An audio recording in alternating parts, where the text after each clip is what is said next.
trauma is very delicate and we all have it. You rip off the Band-Aid too fast, you'll get blown out. It'll be too scary at once. We all have the capacity to be of service to others, but the first thing we have to put first is a service to ourselves. I write my books for myself first. I do this work for myself first. Believe Nation, I am super happy to have the one and only Gabby Bernstein, author of the new book that is now a New York Times best-selling book. Congratulations. Happy days. Welcome aboard. Thank you, my love. Thank you. Nice to be with you. So listen, in the spirit of vulnerability and authenticity, I always get uncomfortable before doing interviews. Mm-hmm. And even though we've had like some of the biggest names on the channel, every time before coming on, maybe it's because I've been shy, or introverted, or afraid of disappointing people. Before doing an interview, there's always this like discomfort inside me to get ready. And in going through your book, on page 42, you said something that kind of stopped me in my tracks. So you said, the feelings that make us most uncomfortable reveal to us what we need to heal. Yeah. And in reading that, I had to close the book. I looked at the cover. There's Gabby Bernstein looking back at me, kind of giving me a big hug, first of all, for that. Yeah. But then also it made me think, I wonder what big T or little T, trauma I've got. Maybe it's what protectors do I have? And maybe we'll get into some of this language. But how do you guide people from they're uncomfortable with something? How do you guide them to figuring out what the trauma was that is causing it that they need to heal from? Well, first of all, I want to just acknowledge how brave you are to even go there and to recognize, my discomfort in this moment may be revealing something to me. That's epic. That's amazing. That's actually the first step to your question, which is how do we begin to look at what we might be running from? And the first step is just to witness that there's something to look at, to give voice to the discomfort, to notice the patterns that are destructive in our life, to be in the non-judgmental witness of what's coming up for us.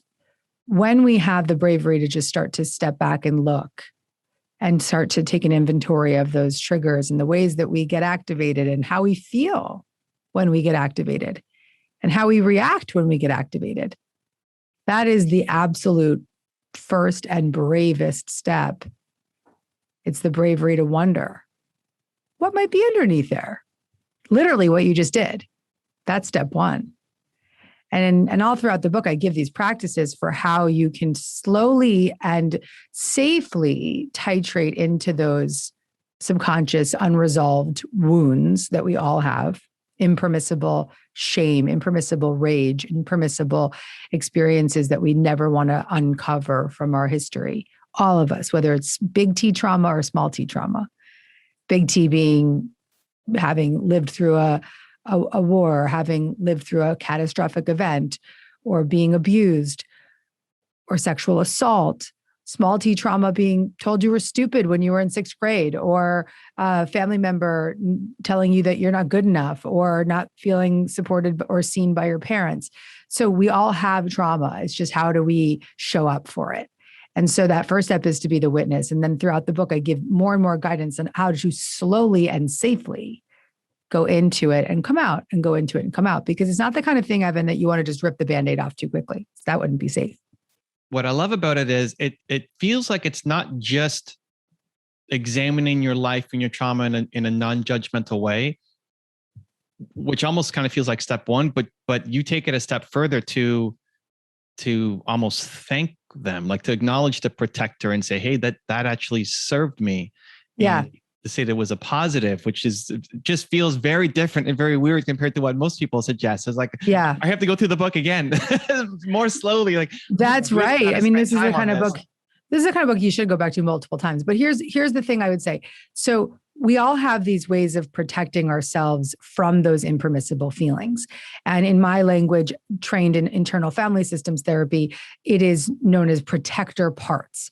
And so our protectors are the controller or the anxiety in your case. The anxiety of getting on the call with me is like another protector because it's saying, I'm going to be anxious so that I don't have to face what's underneath the anxiety. The ways that we react and respond to things with picking up a drink or a drug or trying to manage every corner of our life or workaholism or even just numbing out. These are protectors. They're parts of us that have been perfectly placed right here, right now, right in this moment from a historical experience. And they're there from childhood to the present, creating a world where we can seemingly feel safe, but we don't. It's a protection from that impermissible feeling that's beneath it. And so our work is to start to, in this book, begin to become aware and available to those protector parts.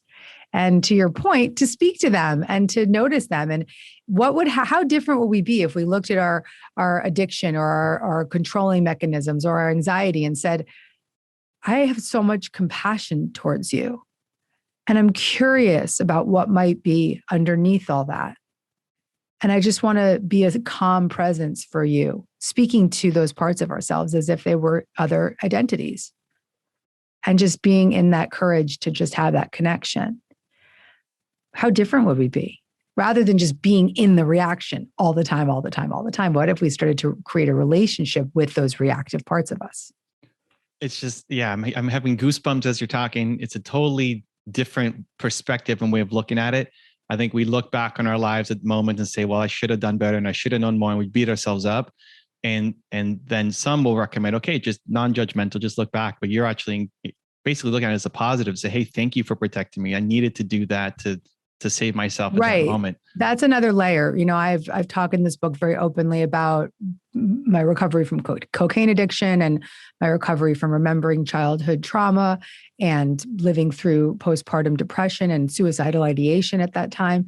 And I can look back at all of those parts, the part of me that was the cocaine addict and the part of me that spun out of control right before I remembered the trauma and the part of me that was in extreme anxiety during my postpartum period, and say thank you to all of those parts because they were an up-leveling. They were an opportunity for me to look closer.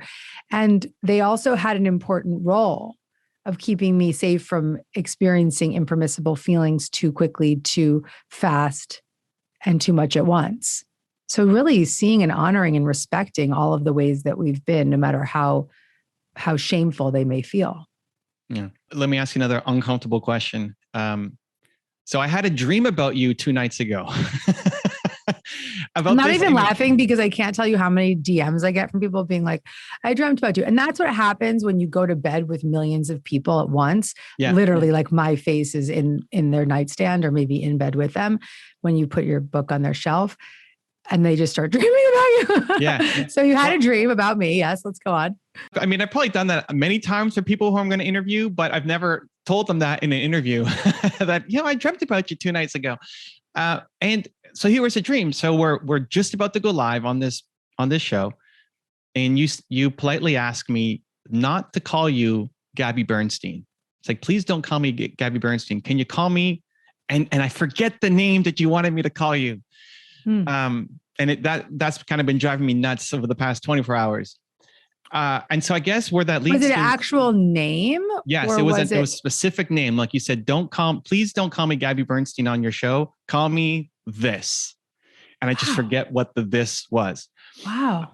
I think I was just so stressed out about don't call her Gabby Bernstein. That I forgot what the name was that I was supposed to, that you asked me to call you. And it was very polite. It wasn't like anger or hate, just like, hey, would you mind calling me this instead? So I guess maybe question from my dream, which I've never asked somebody, have you ever used a stage name or a pen name or an alter ego to create content or thought about it? What an interesting question. Well, my name actually did come up in conversation this morning. So I'm working with the branding agency who's redesigning my website, and I've never done any proper branding exercises. I've just been full speed ahead. So my brand is really all over the place. And so we decided that don't call me Gabby Bernstein, call me Gabby, is what we said today. Huh. Interesting. So that's not necessarily the name I shared with you, but it is actually a conversation I had this morning. And so I think that, have I ever used a pen name? No, I've always been myself. I've always been myself. I think that's actually part of why I do what I do and what I do. Why what I do works is that I tell the truth about myself. And in the recounting of my truth, I give people permission to recognize their own. Cool. I love it. There you go. Evan's dream. That's the answer. I love it.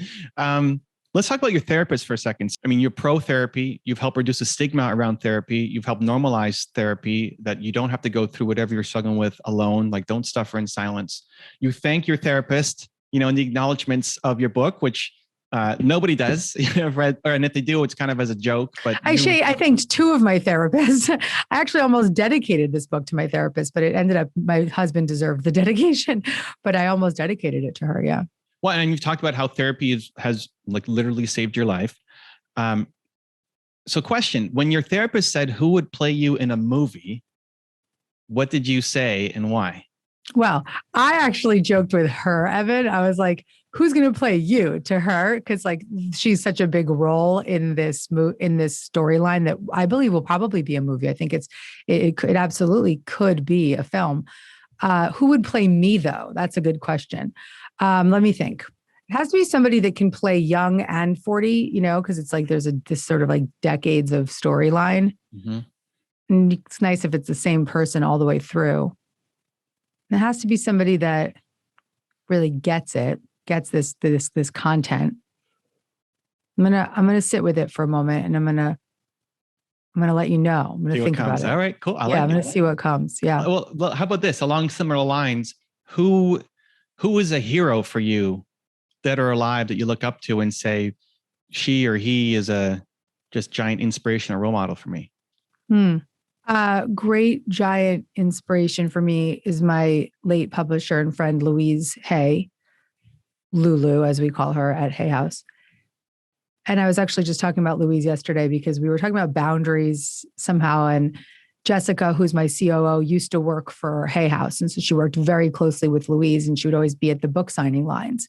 And one of the things that would happen is people would often come to her because she's so soothing. And they would be on this line of thousands of people, and they'd be like, Louise, just tell me how I can save my life with this issue, and and they would just throw it all on her. And she would look at them with so much love and compassion and say, I'm going to lovingly and compassionately say no. And I think that Louise, to me, is a beautiful mentor, even in the spiritual realm, and comes through in the channeling of these books. And I think that boundary is such a valuable message for anyone now who's putting out supportive content in the world, because you might feel a lot of energy back at you, and you have to create the space to protect your own energy while being in the service of others. And there's many other reasons why Louise was such a profound inspiration for me, but that just happened yesterday. I love Louise. From the first time I saw one of her videos was, wow, this woman is amazing. We've done a couple tribute videos to her on the channel. And I remember thinking, imagine if Louise was 35 or 40 or 45 now, and the message she would have on YouTube or Instagram, and the ability to have, obviously she built a huge company, massively successful, but the impact that I think a lot of people don't know who she is. She's kind of like just before everything started to pop. Similar with like before everything started to pop for our generation, she was pretty popped for her generation, right? Sure. But like all the videos of her there's not that much video content, and it's older Louise Hay, which is still great, but still not tons of content. And I don't think that she started her career until she was in her 50s, I believe. Yeah. So that's why she's, older in most of these videes. What would she say now? Yeah, well, just I think she would say a lot of the same things. It's just the impact that she could have. Like she would be doing a daily YouTube show or daily IG live series, a daily podcast, and just how much more impact. Like she would be a household name because of not just the message, but the heart and soul and care that she has. I mean, that's why books are amazing, because books can carry your legacy forever. I will pass whenever I pass, knowing that I've left behind currently right now 9 books, and hopefully I'll have many more before I die. But I know that when I leave here, I will leave a lot behind me. And that's why a book, I think, is so profound, and a video, and what we're doing here, and, all of it. It's going to be holograms and VR and 100%. That's right. We'll get there. Okay. Talking about service. So a lot of the stuff in your book is obviously healing self. And there was a lot of new terms for me to get used to, reparenting yourself and protectors and the concept of being more compassionate towards yourself. And so I guess if you're not familiar with those concepts, it takes a little bit longer to get through the book, although it's a very short, it's a very short packed read here. But service is what I was curious about. We're in this text group with some amazing friends. People have done amazing things. In the past 48 hours has been a lot of, Gabby hit the New York Times, let's go, woo, and cheering you on. And your response at 6:39 this morning was, thanks, guys. So proud the book is serving so many souls. And if you look at your YouTube and you look at your Instagram, like the theme of service just flows through everything, that it's not just about you, that you're trying to give and support and care for people. And it's real. It's not just paying lip service because it's a cool word, but it's like actually at the core of who you are. So how much does service tie into the healing process for you, or prescriptive for others as well? Well, I think that we all have the capacity to be of service to others, but the first thing we have to put first is a service to ourselves, because my ability, my capacity to not care about the list and care about the service more, way more, and just see that, acknowledgement as a reflection of the service, is because of the profound devotional attention I've given to the service of my own self, my own soul, my own reclaiming the fragmented parts of myself and bringing them back to safety. And as a result of that transformational journey that I've been on for 42 years, but really also, since I really got sober when I was 25, I've been on this devotional journey of serving my spirit and my system, my internal system. And in the service of myself, I've been able to now sit here in the seat of self energy, of compassion, of courage, of calmness, of connectedness. And in that seat, I can just have one focus and one focus only every single day. How can you use me? That's my prayer. I wake up in the morning and I say, what miracles would you have me perform today? How can you use me? And to be a humble servant of God, of an energy beyond my own, and to be a conduit through which that messaging and that energy comes through very, very naturally, because we are in a very, very big crisis right now in the world. And it is horrific and it's terrifying and it's heartbreaking, and everyone's traumatized, and you can't be alive and not be traumatized right now. And I just see so clearly how my soul made the choice to come into this lifetime at the time that I did, to make the commitment to have the discomfort that I had so that I could overcome that discomfort, so that I could be here right now, 42 years old, sitting grounded in the seat of my own strength and recovery, freedom and inner peace, so that I can show for everyone that I touch in whatever way I can. Do you fully heal from the trauma? It's funny you asked that question, because I was on the Today Show last week and Hoda asked me the same question. She said, can you fully relieve yourself from this trauma, And I said to her, there's absolutely no way I would put my face on the cover of this book with the subtitle, The Guided Path from Trauma to Profound Freedom and Inner Peace, if I wasn't living in profound freedom and inner peace. And now, Evan, that doesn't mean that I don't go to therapy every single Wednesday at 4:45. If you're looking for me at 4:45 on a Wednesday, you would have to know where I am. But it does mean that I am now seated confidently in my own grace because of the commitment to my inner work. And there's no way I could have published this book without being in that grounded state. Because if I wasn't there, I would have reactivated myself while I was writing it, and I would be reactivating my readers. But because I wrote this book in that steadiness, the reader can co-regulate with my energy that's inside that book. As you're talking, what's flowing through me is I think of AA and the sponsor system, where once you've come through it, you sponsor somebody else to help them on their journey who's a little bit sooner. And that also helps you from going back down because you're serving people. Does the service now for you you don't have to write another book if you don't want to. You're called to it. But does the service part there keep you at the fully healed level? Like if you weren't serving and helping others, do you think you would slip back? No way. I write my books for myself first. Okay. I do this work for myself first. The benefit of being able to do this kind of work is that you can then live to tell.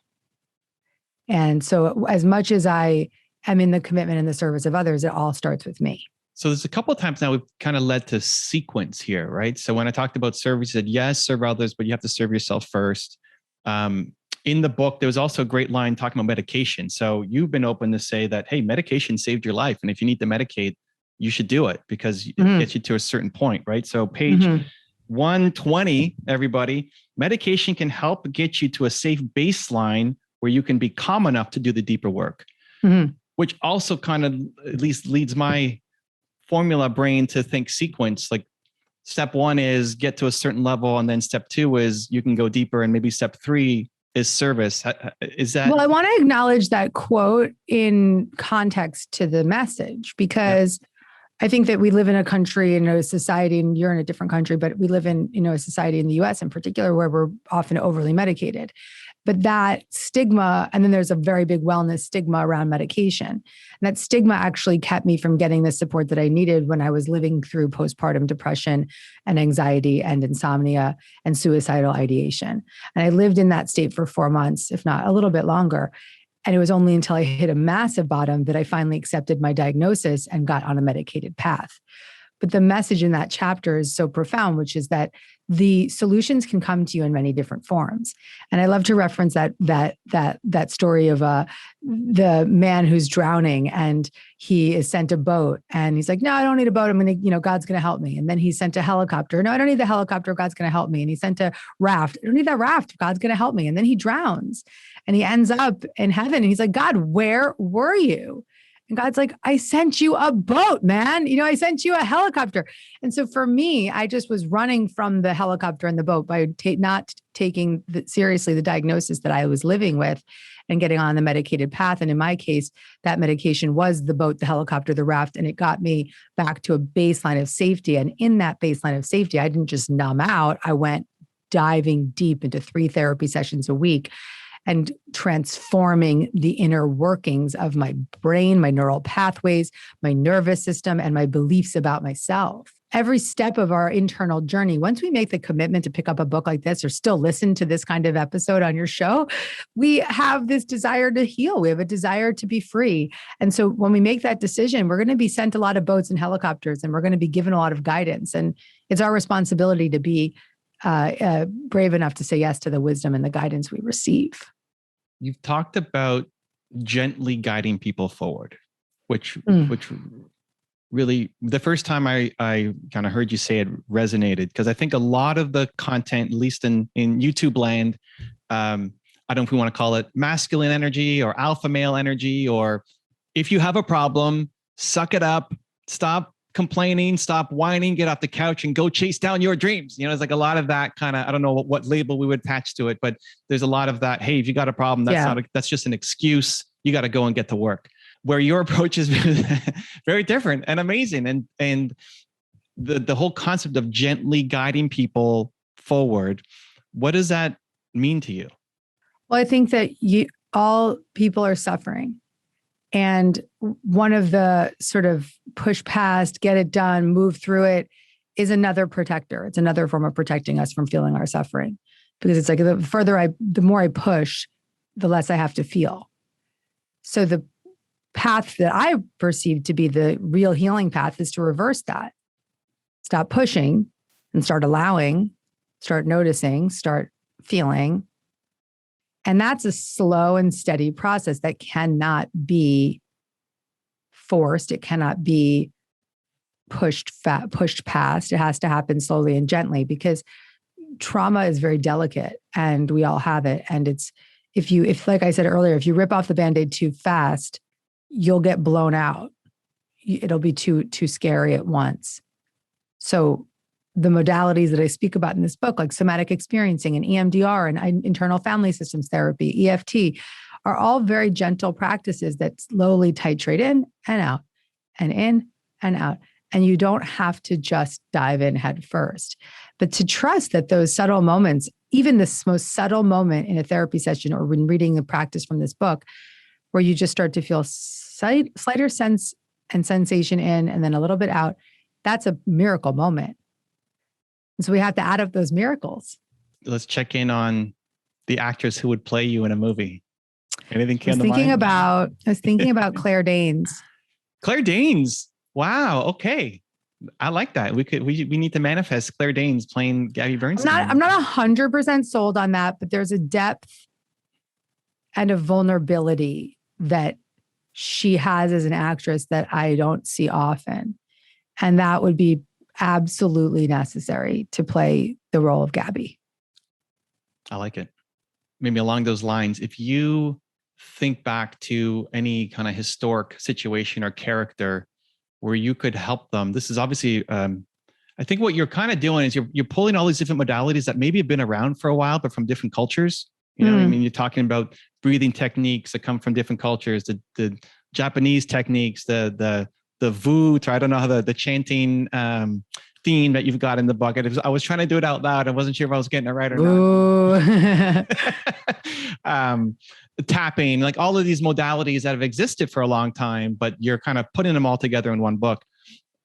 If you could go back though in some point in time to maybe a historical figure who you knew was suffering from trauma and help them, is there anybody that comes to mind you'd love to have a conversation with them, to not just to learn as a mentee, but to actually help them through what they're dealing with? To be a support system for them. Yeah, in like a time of crisis or need. Gandhi. Huh. Well, I would want to stand beside and know what that kind of selflessness was, what the resonance of that was, because that kind of energy needs to be cultivated more right now. And if I could right now in this moment, just hold someone and be there as a steady presence of security, it would be for Zelensky. To just be a presence for him in particular right now. I mean, I think that we can be that presence for him and for what we're witnessing for all those souls in the Ukraine, because we have to really never underestimate the power of our presence and the power of our energy and the power of our prayer. So for people who are looking at the news and they're seeing all these devastating things and they feel hopeless, but they want to help, but they don't know how, even that concept of saying a prayer or being present, what could we do? If somebody's watching this video, what could they do right now to help just with their presence? Well, first and foremost, recognize that your true power lies in your presence. And the presence that you show up with is either polluting the energy of the world or it's elevating it. What we have to do is start to take ownership of what we put out, because what we put out has a ripple effect with our child. Our child goes to school and brings that to other children. Our husband goes to work and brings that there. Our wife, and she brings it to her work, and whatever it is, it's just a ripple effect. And so we have to be a presence of steadiness and security and safety and compassion and love for all of those individuals that are in our close proximity, because they spread that. And also never underestimate the power of our energy, because when the collective is in crisis, the biggest gift we can give when we feel powerless is the collection of calm, compassionate, courageous energy. And so that energy has resonance. And that energy also logically does things for us. It says, okay, wakes up in the morning and says, okay, go donate here. Okay, go direct message that person and help them seek refuge in your country. It just puts you in action. But it puts you in inspired action, not fear-based action. Because fear-based action is going to not be good for others or for you. So we have to really begin to settle our systems so that we can show up with that presence right now more than ever. Last question for the people who want to thank you for all the service you've been putting out and the positivity and the vibes. If they were to pray for you tonight, people watching this video, what would you have them pray for? Oh, Evan, what a beautiful question. It's so moving to me. I would have them just pray for me to be safe and secure so I can continue to do what I do. I love it. The woman is Gabby Bernstein. The book is Happy Days. We will link it up in the description below. Go check it out and support this amazing woman. Thank you, Gabby. Appreciate you. You're an amazing interviewer. I've never really, maybe we've done something a long time ago, but you're excellent at interviewing. I just want to acknowledge you for that. It's beautiful. Trust my dream. Yeah, man. Yeah, you don't need to be anxious before your interviews. You've got the secret sauce, dude. You got it, man. I'll thank my protectors. I got to acknowledge and thank my protectors. Yeah, yeah. No, but you're very, very, very good at it, and you're doing such beautiful work. Thank you, Evan. Cool. Thank you, Gabby. Bye, baby. If you want to see the one-on-one I did with Mel Robbins, check the video right there next to me. I think you'll love it. Continue to believe, and I'll see you there. I hate you, Evan. I hope you lose, Evan. I hope your business goes bankrupt, Evan. Evan, you're a terrible person. I spent the first 40 some years of my life trying to be somebody else.